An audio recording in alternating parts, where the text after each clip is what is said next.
After Ezekiel broke his leg, I spent 5 whole years nursing him back to health. But when Katarina poured red wine all over my head, he didn't say a word to defend me. Through the crack in the door, I overheard someone asking him if he wasn't afraid I'd throw a fit. He sounded surprised. A fit? Why would she? Olivia never gets mad. She's never stayed away for more than one night. Even after a fight, the person didn't seem convinced. So Ezekiel gave an analogy. Have you ever raised a dog? When you're angry and chase it away, does it bark at you? Does it ever really leave?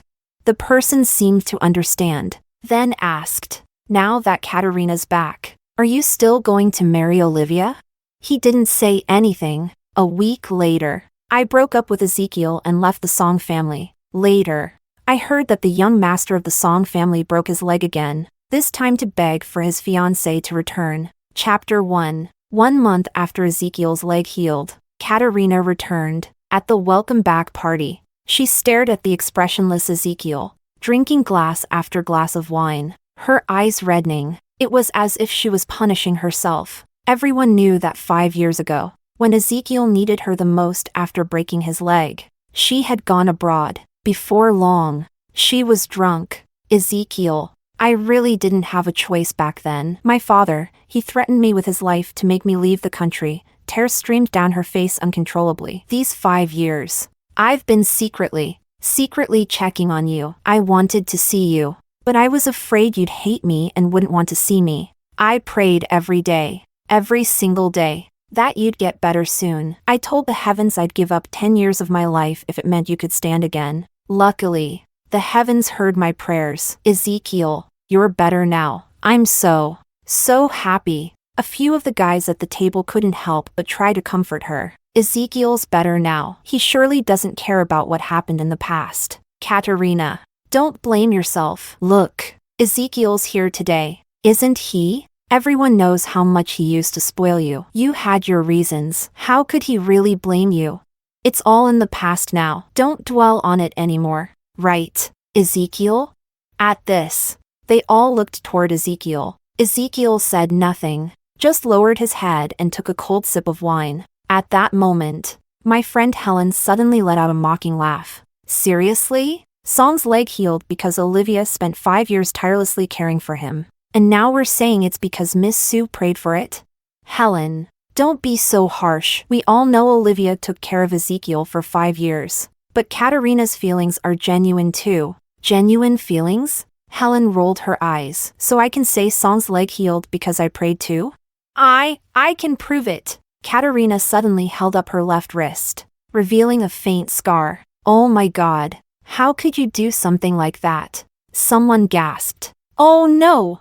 Although his expression remained indifferent, Ezekiel's pupils subtly widened when he saw the scar. I heard you were diagnosed with depression not long after going abroad. Is that true? One of the guys abruptly stood up, his tone shocked. Katarina gave a bitter smile. I was afraid my prayers wouldn't be sincere enough. So her tears fell like broken beads. I couldn't see Ezekiel. So what difference did it make whether I lived or died? Unfortunately, I was saved. If it weren't for the chance to see Ezekiel one more time, I would have. That's a bit of a stretch, isn't it? Helen frowned, her voice filled with doubt. Helen, maybe say less. Yeah, give Katarina a break. She's been through enough. Show some compassion. But Helen's temper flared. Helen, that's enough. Ezekiel suddenly spoke up, lifting his head. I looked over at him. His expression was still calm, but his tone carried undeniable authority.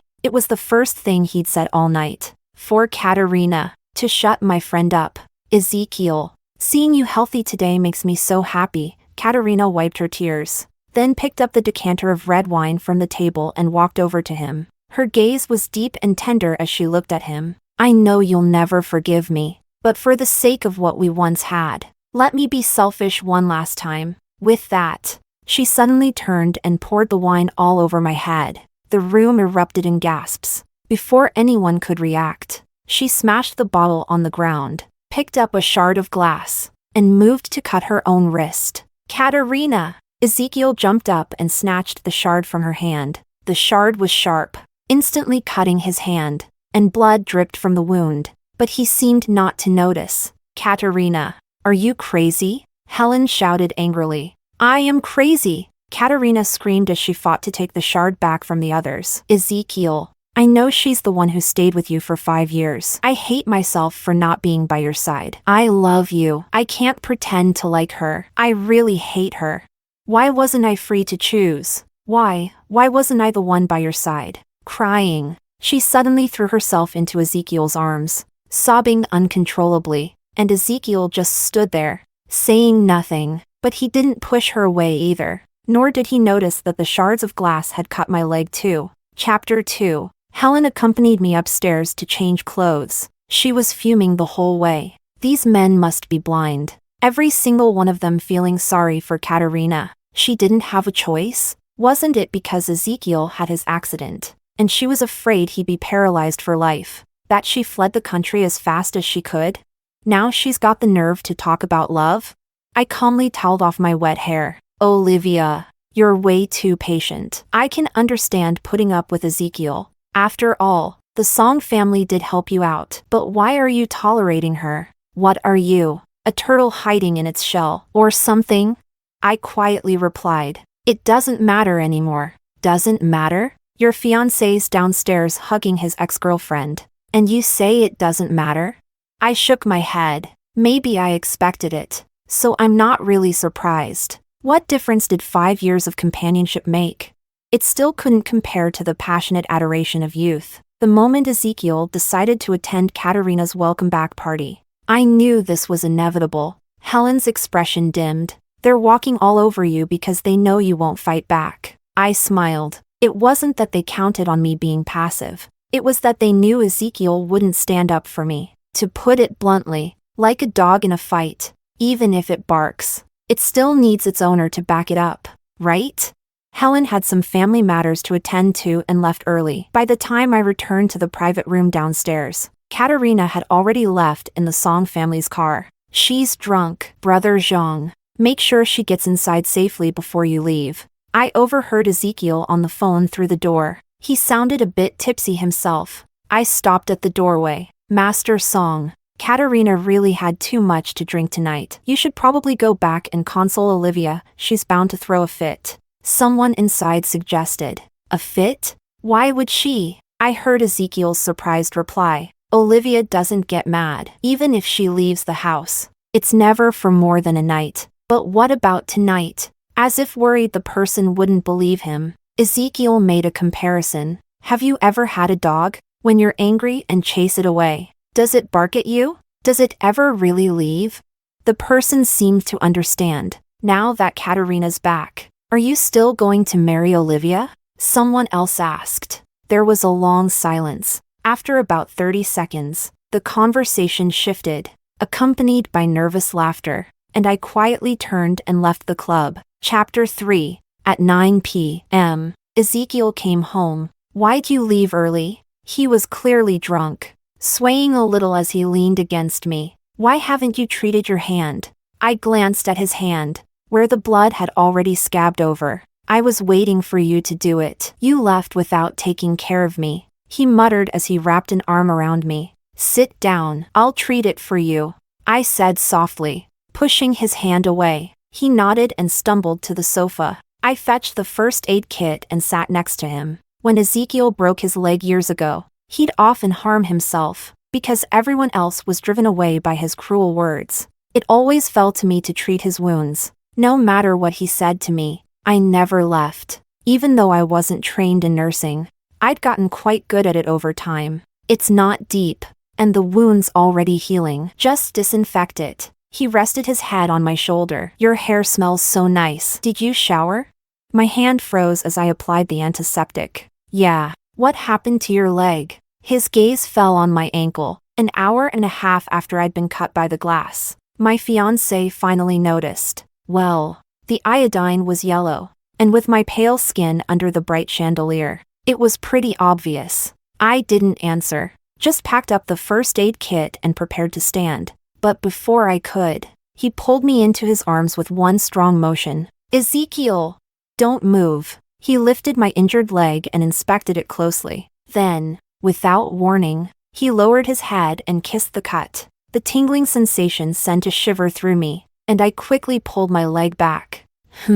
He looked up at me with hazy eyes. What's the matter? He teased. I'm taking care of you. Not satisfied? Gonna push your luck?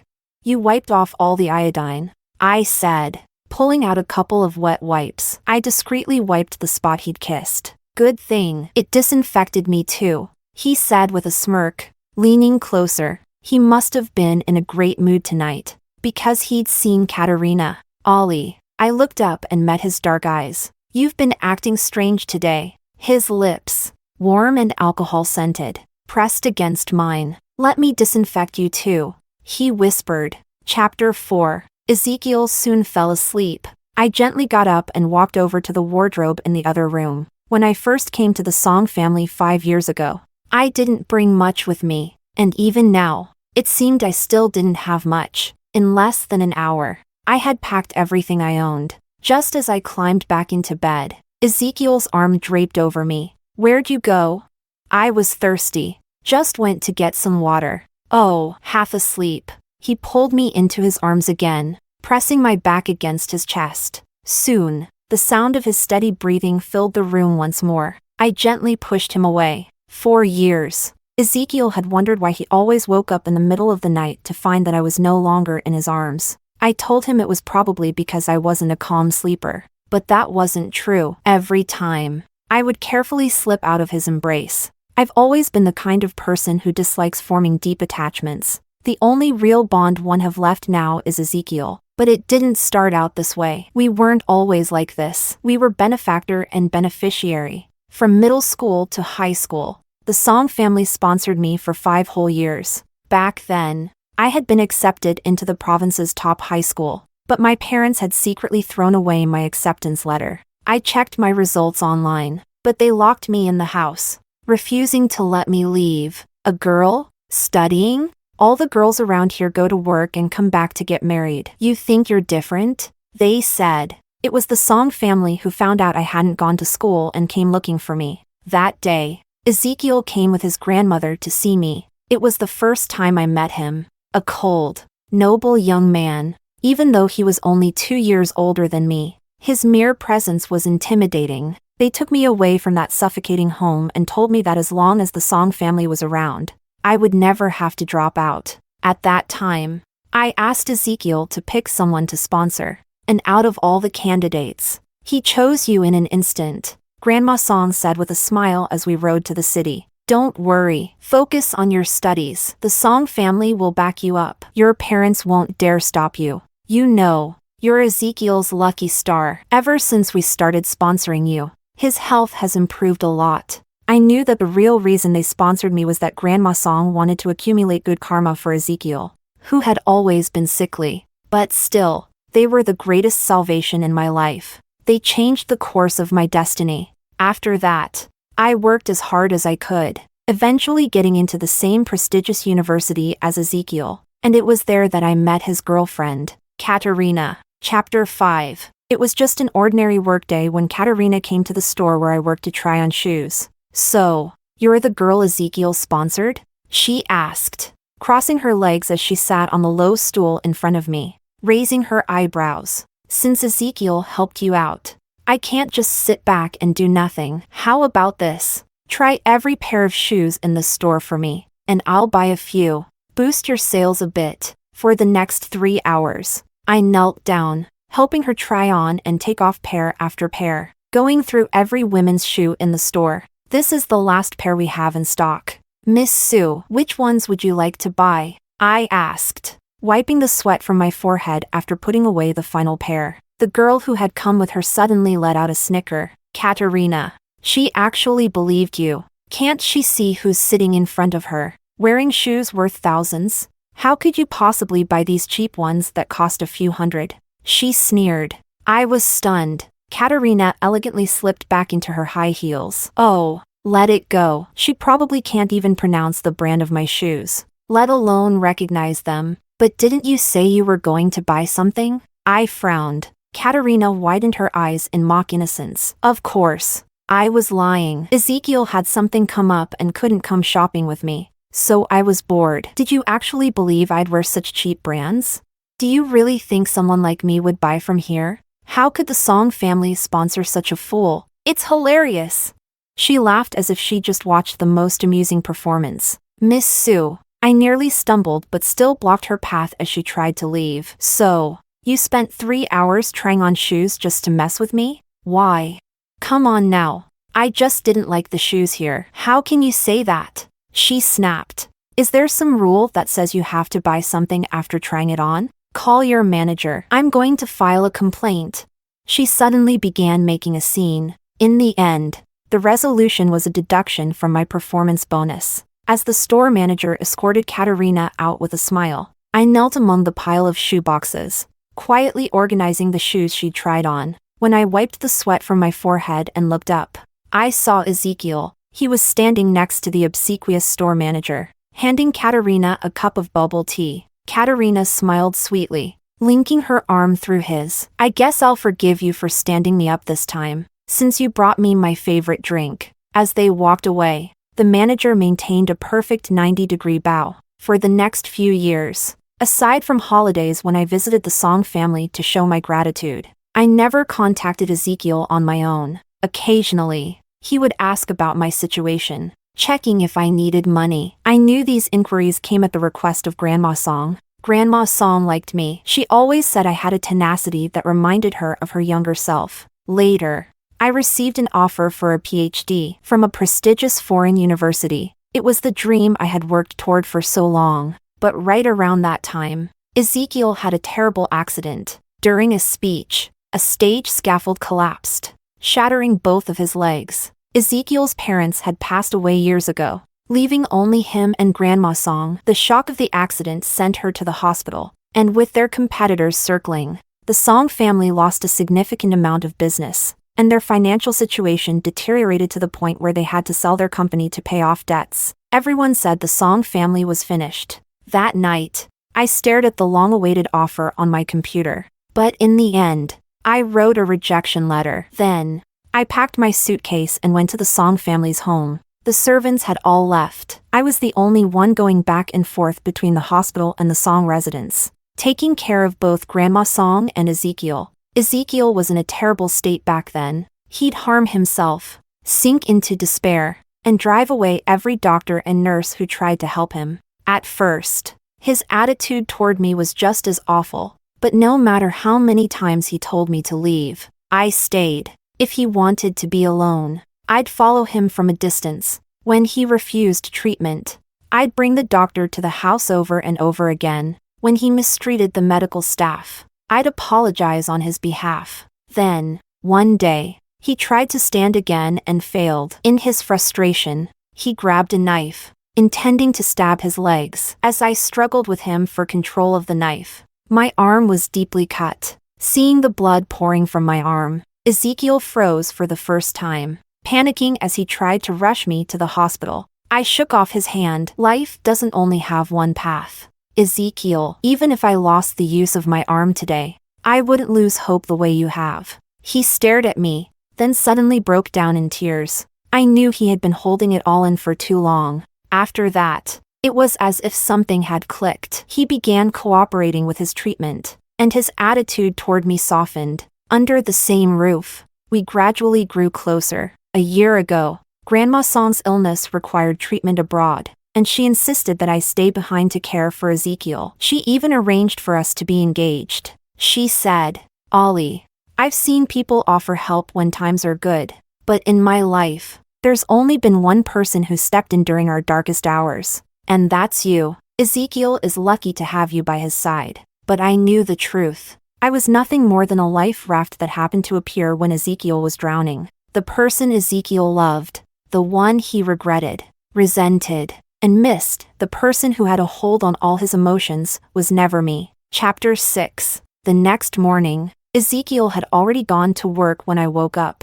Over the past year, he had resumed many of the Song family's businesses and was now quite capable of managing things on his own, which is why Grandma Song felt comfortable leaving the country for treatment. Meanwhile, an unfamiliar number had been persistently calling me since morning, 7 times. To be exact, on the 8th ring, I finally answered. It was Katarina. She asked to meet me at a cafe. I know you've spent all this time staying by Ezekiel's side, but let's be honest. It's all about the money, isn't it? She said, lighting a cigarette as she sat across from me. But you should know, our decade-long relationship isn't something you can come between. No matter how clever you think you are. If Miss Sue only wants to talk about your past, I'm not interested. You should tell Ezekiel instead, I said, standing up to leave. Olivia, are you willing to make a bet? She suddenly grabbed my sleeve. Friday is your birthday, right?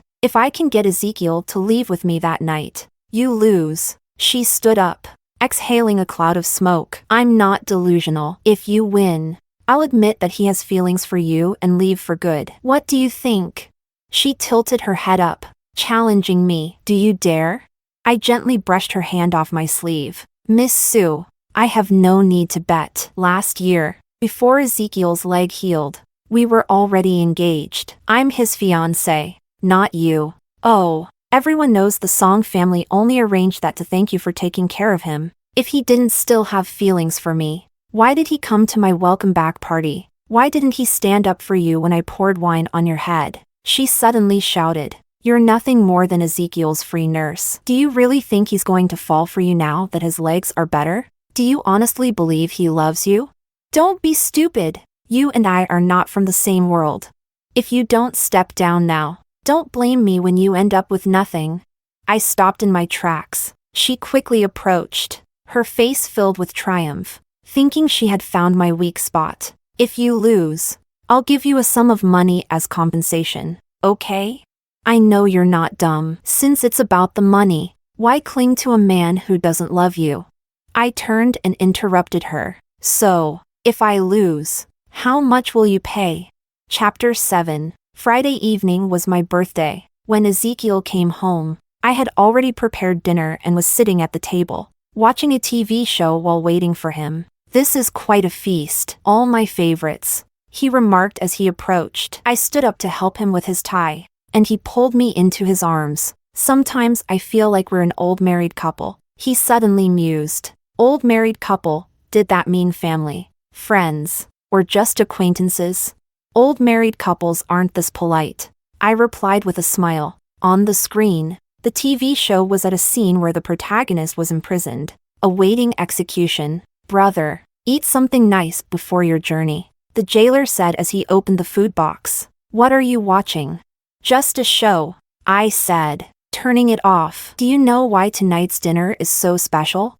Weekend treat? He guessed. When I didn't respond, he laughed. Don't tell me you're planning to send me off. Are you plotting to murder your husband? I shook my head. No, it's just a weekend treat. Thinking back, for the past 4 years, it had always been Grandma Song who arranged my birthday celebrations. Each time, she would say, Ezekiel's been thinking about your birthday. He planned all this. But the truth was often harsher than we'd like to admit. Ezekiel had probably never remembered my birthday. Next time, don't make so much. We can't finish it. He said. Okay. No next time, I responded, though I knew there probably wouldn't be a next time. It struck me as funny, Katarina, my supposed rival, remembered my birthday, while Ezekiel didn't. Maybe that was why Katarina had the confidence to pour red wine over my head. She had long realized Ezekiel didn't love me. She knew she could still act spoiled and entitled. At 9 p.m., Ezekiel's phone rang on cue. On the other end, I heard Katarina's terrified voice,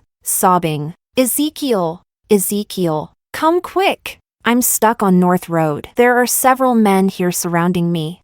I'm so scared. I'm hiding in a nearby alley. I don't dare move. Ezekiel, they're drunk. And they said they're going to. I hadn't expected Katarina to use such a cliché trick. After all, this scenario plays out in countless TV shows and novels. But Ezekiel's expression changed dramatically. When his eyes met mine, I could still see the panic on his face. He truly believed her. He was genuinely scared. Art, after all, does imitate life. Who is it? I walked over to him. You don't look well. He suddenly interrupted. Are you feeling unwell? His attempt to change the topic was so abrupt that it almost made me laugh. But at that moment, I decided to play along. Since Katarina was acting, and Ezekiel was acting, why shouldn't I join in too? What harm could it do? So I nodded. I've had a stomachache all day. He froze. Why didn't you tell me sooner? At his insistence, I lay down on the bed while he went to get some medicine. His phone rang again. I reached out, hesitating for a moment, then pressed the speaker button. Ezekiel, when are you coming? I'm really scared. Ezekiel. I looked up and met Ezekiel's eyes as he returned with the medicine. Our gazes collided unexpectedly. In the shadowed light, I couldn't make out his expression. He walked over and hung up the phone. Are you going to go? I asked softly. He hesitated, and I found that this was better than I had anticipated. I thought he'd rush out the moment he heard Katarina's voice, without a second thought. As it turns out, if you don't have any hope, you won't be disappointed. Are you okay? Does your stomach still hurt? He asked, avoiding my question. Following the script, I should have said yes. I should have cried and begged him to stay, to tell him I needed him just as much, and not to leave. But suddenly, I didn't feel like acting anymore. I'm fine, actually, I said, sitting up. Today is my birthday. Katarina made a bet with me that if she could get you to leave tonight, she'd win. If she wins, she'll give me some money, but I have to leave the Song family and you. If I win, she'll leave you alone for good and never bother you again. He froze. The air fell silent for about a minute. Ollie, you're not good at lying. He shook his head. That made-up story isn't funny. She's just a girl. Even though we've broken up, it's still possible she's in real danger. No one jokes about their own safety, and it's unethical to joke about someone else's. You don't need to use this to test my feelings, he said, gently patting my head, as if trying to comfort me. We're already engaged. You're the Song family's recognized future Mrs. Song. The weight on my heart finally lifted. You're impressive. I lowered my head with a laugh. I really can't tell a good lie. You saw right through me. My stomach feels better. You should go check on her, I said after a pause. Be safe. Chapter 8. Ezekiel left, perhaps to reassure me. He said he'd come back early once he confirmed Katarina was safe, but I don't think he ever considered one thing. Maybe I didn't care about being Mrs. Song as much as he and Katarina thought I did. Did he rush to her side because he genuinely believed her poor acting and lies? Or was it the fear that my bet might be real? That Katarina might lose and leave him again? 5 years together, it would be a lie to say I had no feelings for Ezekiel. That would just be deceiving myself. But living as Mrs. Song wasn't something I wanted as much as living as Olivia. Katarina thought I desperately needed money, but in reality, I didn't. Growing up poor, watching people's moods to survive, only taught me one thing: to find security for myself as I got older. For the past 5 years, while taking care of Ezekiel, I'd also been working as a screenwriter. Some of my shows had become major hits. In fact, when the Song family was struggling the most after selling their company, it was my earnings that helped cover expenses and medical bills. I've always used a pseudonym, avoiding interviews to maintain my anonymity. It wasn't long before I received a message from Katarina. It was a photo. She was clinging to Ezekiel's back in an intimate pose, snapping a selfie of the two of them. In the photo, Ezekiel looked like he was angry, but the indulgent affection in his eyes was unmistakable. You lost, she said. Not long after, another message came through. I told him I was scared, so he won't be coming home tonight. He. I raised my hand and typed a reply. Congratulations. Then I sent her the foundation's bank account details. Chapter 9. Are you really sure about this? Helen asked as she hurried to meet me at the airport at 5 a.m. You stuck it out for 5 years, through the hardest times. Now that Ezekiel is finally better, if you leave, won't you be letting certain people win? I shook my head. The Song family sponsored me for 5 years, and I stayed by Ezekiel's side for 5 years. Now he's recovered, and he's made his choice. I've repaid my debt. Fool. She hugged me tightly, her voice choked with emotion. From now on, live for yourself. I will. From now on, Olivia would live for herself. Before the flight took off, I sent Ezekiel a breakup message. 4 hours later, the plane landed in a city in the northwest. I transferred to a train and then took a long bus ride, eventually arriving in the mountain village. Senior, a colleague from the foundation, greeted me warmly. Taking my luggage. You're amazing. With your 3 million yuan donation and the additional 5 million we just received, we can finally build the school. Where did you get such a large donation? I thought for a moment. Let's just say it came from a generous benefactor. That's wonderful. May she be blessed with a long and happy life. I didn't like Katarina, but since she was so eager to contribute to the foundation, I had no reason to refuse, right? Of course. When she transferred the money, she couldn't help but mock me. You're still playing the self-righteous act? A foundation? You better double-check that account number. Once I transfer the money there, don't expect me to send it to your personal account. I didn't bother arguing with her. We can always cancel the bet if you want. But within seconds, the donation was processed. It seemed she was afraid I'd change my mind. The next evening, I finally received a reply from Ezekiel about our breakup. It was just one sentence. What's for dinner tonight? I stared at the message, finding it strangely amusing. Over the past 5 years, we had occasionally argued. Whenever I stormed out, I never lasted more than a day before coming back, worried about him. What he didn't know was that during those moments when I pretended to run away, I never even left the neighborhood. He didn't need to look far to find me and bring me back. But he never came looking, not once. Not even with a simple "what's for dinner tonight?" This time, I didn't respond. 2 hours later, he called. Where are you? He must have come home and found no dinner waiting. Ezekiel, we've broken up. Olivia, can you stop acting like a child? He sounded frustrated. I didn't sleep well last night, and today the company was a mess. Can you just stop with this breakup nonsense? Is it fun for you? My head is killing me, and I really don't have the energy to soothe you. Sensing his harsh tone, he softened his voice. Let's not fight, okay? There's nothing between me and Katarina. You're the one who's going to be Mrs. Song. What are you so worried about?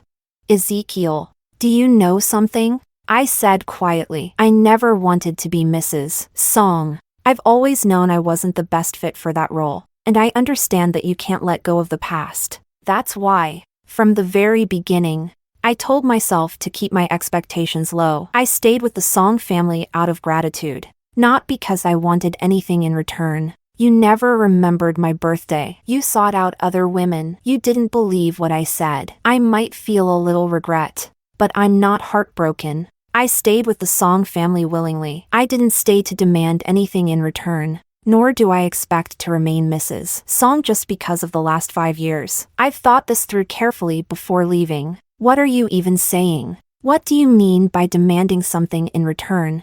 What I'm saying is, I smiled slightly. Ezekiel, from now on, you and I are both free. Chapter 10. After hanging up, I blocked Ezekiel's number. Not out of any deep resentment, I just didn't see the point in wasting more time on this breakup. In the following days, we began preparing for the girls' school to be built. Life in the mountains was tough. There was little water and electricity, but I had grown up with such hardships. This region had many girls who, for various reasons, couldn't continue their education. I had once been helped by others, and now I wanted to give back by helping these girls. I heard you got a full scholarship to a top university back then. Why didn't you go? Angelo, a part-time worker at the foundation and a fellow student from the same university, asked one day as we ate lunch together. There were some things I felt I had to do at the time, but I've recently reapplied. Over the years, I never lost touch with the latest developments in my field of study, and I had just started preparing my application materials again. Really? Angelo looked thrilled. I also got an offer from there. Once the school is built, we can meet again overseas. Olivia, someone's here to see you at the door. Another colleague came to inform me. He's a really handsome guy. I walked out, only to find Ezekiel standing there. Chapter 11. Ezekiel had come alone. His custom-tailored shirt was covered in a fine layer of dust, likely from the tractor that had kicked it up along the road. making him look a bit disheveled and almost pitiable. For some reason, it was a little funny. When he saw me, he frowned. "Do you know how long I've been looking for you?" "I can imagine," I said as I sat down beside him. "Transportation here isn't easy. Want some water?" "Olivia!" He suddenly grabbed my arm. "What's wrong with you? How can you be so calm when you see me? And you're offering me water? Do you think I came all this way just to drink water? Do you even realize you blocked me? Do you know you've been gone for a month? Do you remember what you said to me over the phone? Do you still remember that I'm your fiancé?" "I do." I nodded. "I blocked you because I thought everything had already been said. I haven't returned in a month because we've broken up. I remember everything I said on the phone. And as for that last part, since we've broken up, the engagement is naturally off. I offered you water because your lips look dry. The wind here is strong, and the air is dry. But if you don't want water, that's fine too." He stared at me, dumbfounded. "You've really grown a backbone," he said through gritted teeth. "Fine. Let's say you really want to break up. At least give me a reason. Is it because I forgot your birthday? Because I went to help Katarina that night? Is it really just because of that?" "It is. But it's not just that," I replied calmly. "Those are just symptoms. Forgetting a birthday can be corrected, and unresolved feelings with an ex can be dealt with. They're not unfixable." "Then what is it?" he demanded. "Ezekiel, do you remember what you said at Katarina's welcome back party? That I was like a dog that couldn't be driven away?" His expression changed instantly. I was drunk that night. You weren't wrong.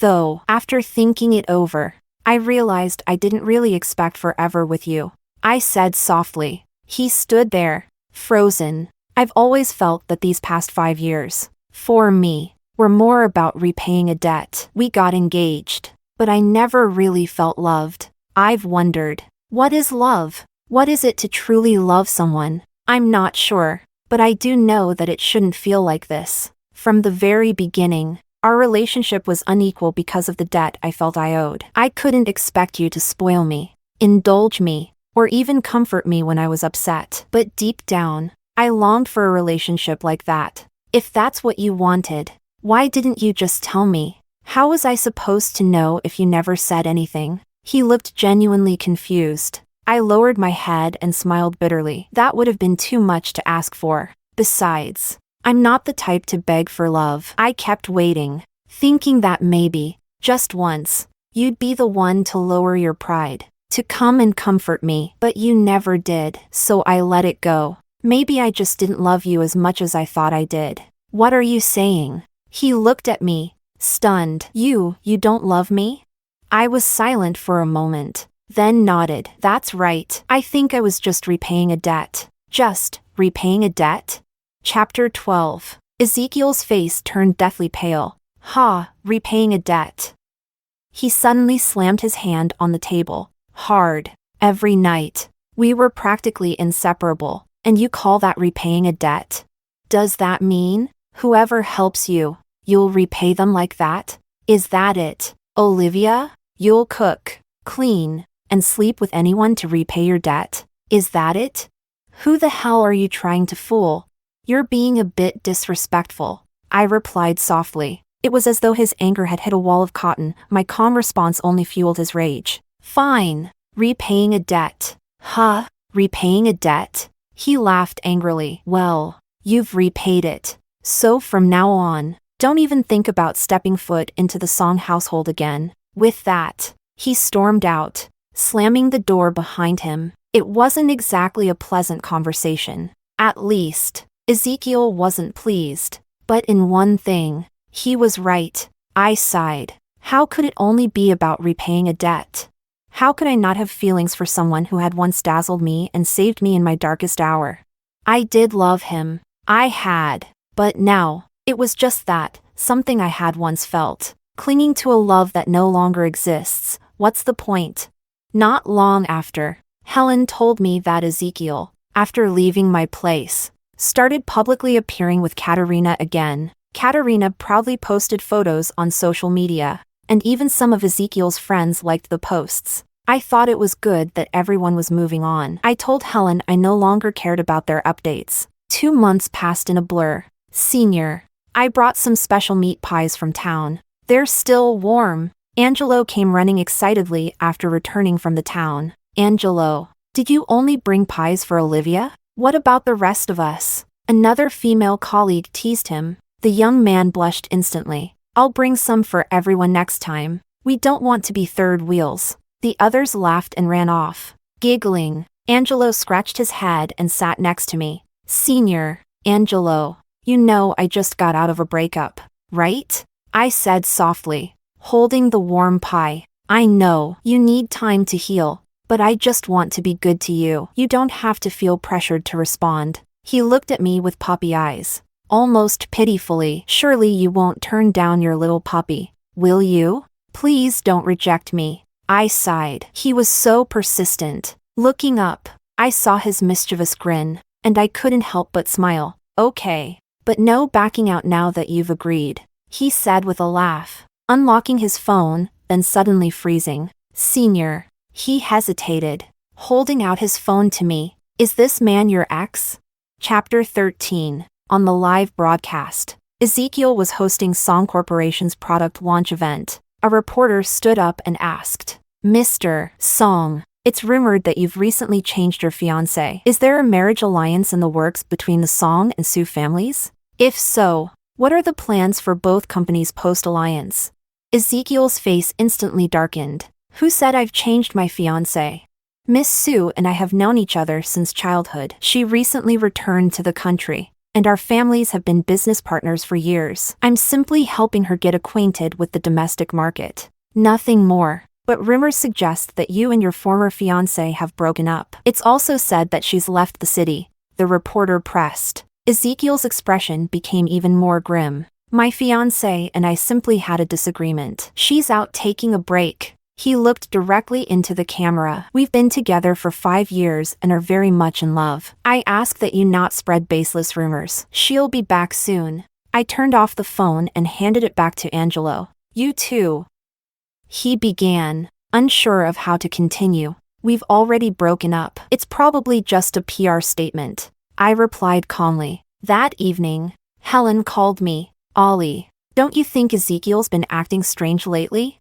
After he left your place, he started showing off Katarina everywhere. People thought they were getting back together. Even Katarina seemed to think so. But now that I think about it, it seems like he's doing it deliberately, as if he's trying to get someone's attention, or make someone jealous. Then there's that press conference today, what he said. Don't overthink it. We already cleared everything up when we last talked. I said softly. When Katarina left all those years ago, he needed her desperately, but he didn't ask her to stay. I know how proud he is when it comes to relationships. The next morning, I woke up to find 2 missed calls from an unknown number. Senior, it's the rainy season. The village chief said there's a risk of flash floods, so we shouldn't go out. Angelo called from the door. I acknowledged him, but then the phone rang again. It was the same unknown number. I answered it. Hello?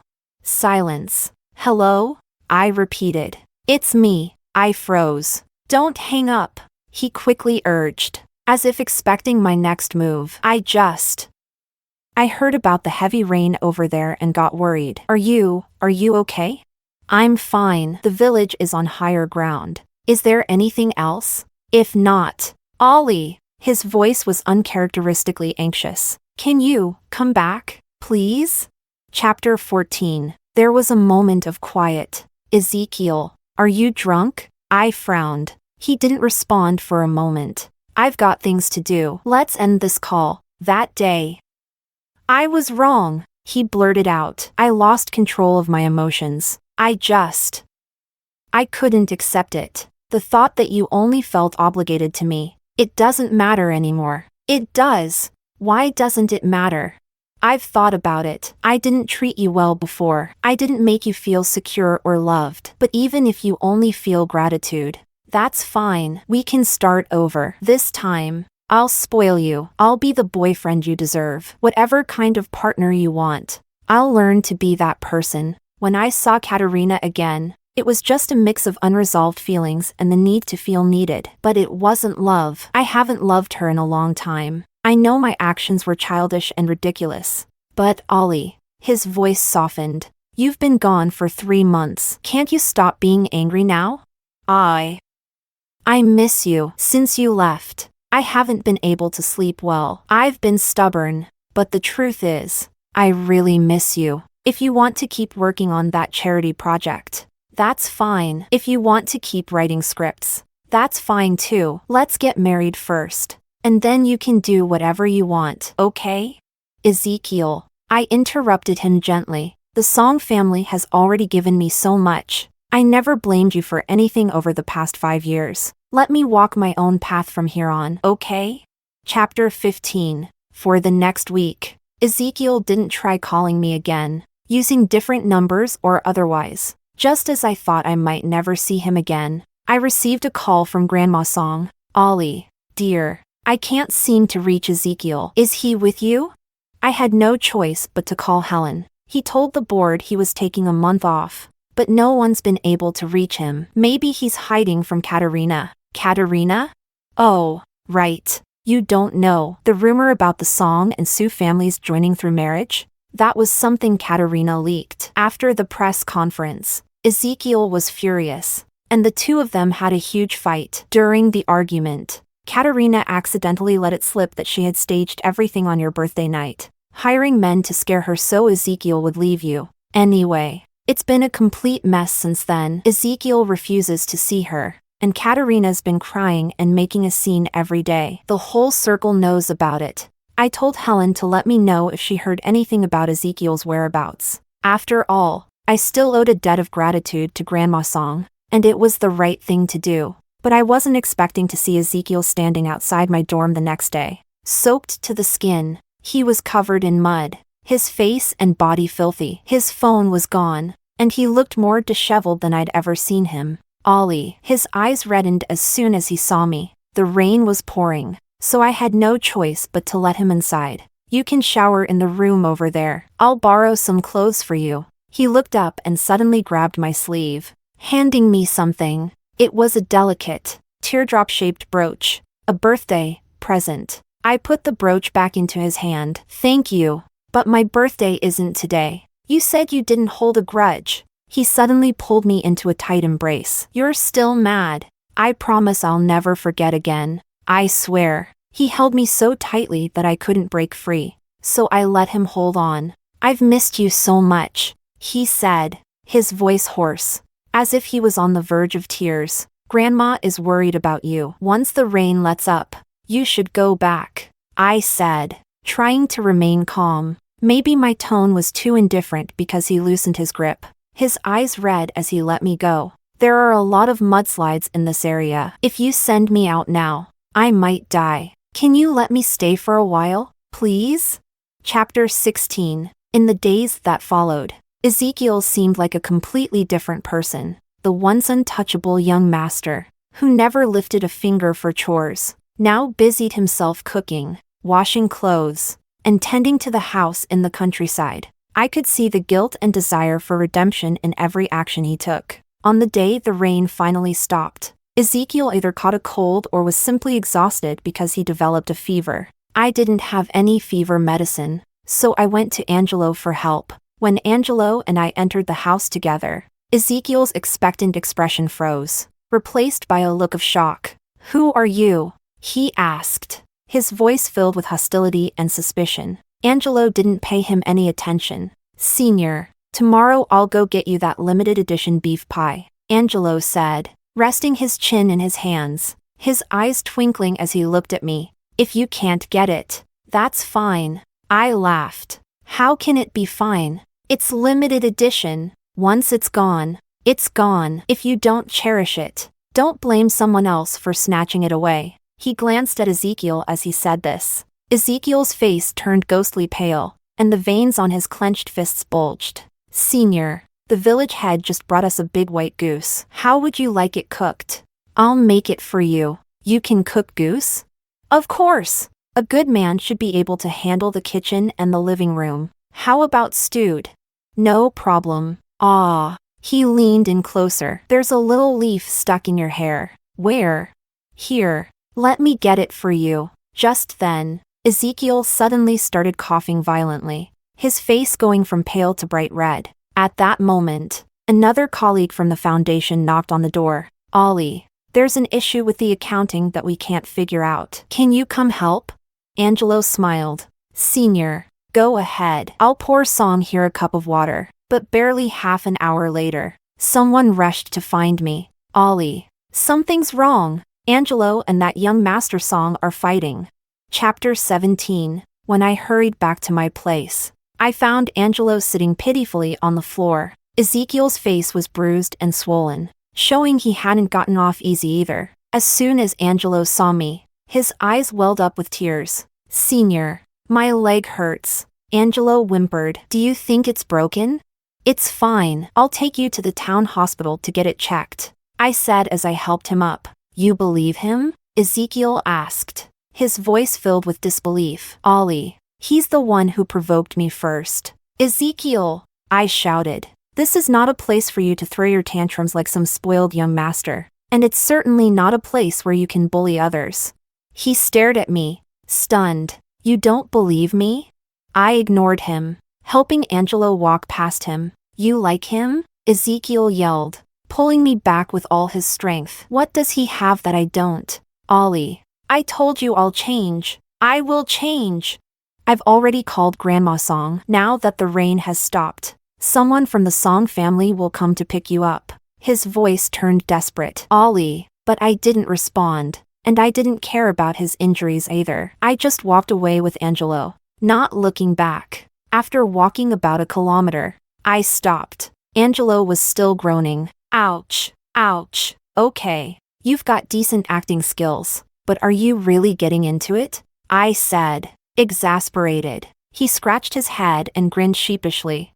"Hey, this is a work injury. Senior, a work injury." Then he leaned in closer. "Senior, if you need me to act again, just let me know." Chapter 18. Ezekiel left. He had no choice. The company needed him. As the head of the corporation, he couldn't abandon his responsibilities for the sake of his fiancée. This time, after everything that happened, even Grandma Song found out about our breakup. She stayed silent for a moment over the phone before sighing. "It's a shame Ezekiel couldn't hold on to you. I wonder which lucky rascal will have the fortune to be with you in the future." After that, I went back to my quiet life. After months of hard work, the school had finally gotten on track, and we had managed to hire long-term teachers who could stabilize the curriculum. One day, I received an unexpected call from Grandma Song again. "Ollie, could you come back to see Ezekiel?"